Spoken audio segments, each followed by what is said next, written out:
Mnangagwa reverses 2017 coup decisions. The 20th of August 2025. By correspondent.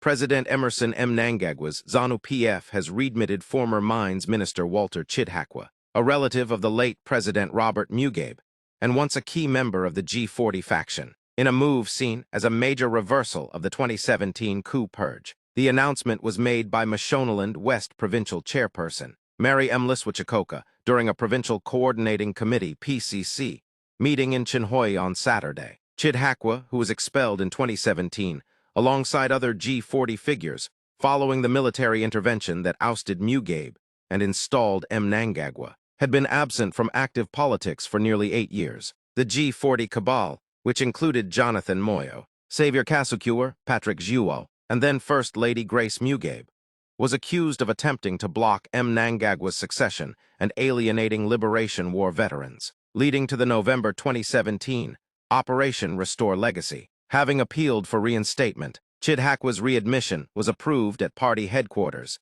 with M. Liswichikoka inviting further endorsements or objections. YTSccc Chairperson Langton Mabhanga backed the move, saying it reflected Mnangagwa's reconciliation agenda. Our president speaks of unity and giving second chances. We will be glad to have him back into the party, he said, drawing applause from members. The resolution will now be forwarded to the ZANU-PF national leadership for final approval. The same meeting also introduced the new provincial administrator, Albert M.H. Langa, who replaces the retired Fanny Chikamba. M. Liswichikoka urged the province to strengthen ZANU-PF's urban support base through ongoing membership mobilization and verification exercises. Preparations for the 2025 ZANU-PF National People's Conference in Mutare were also discussed, with the province securing 6 cattle and launching a fundraising drive to raise the required $50,000 for the event.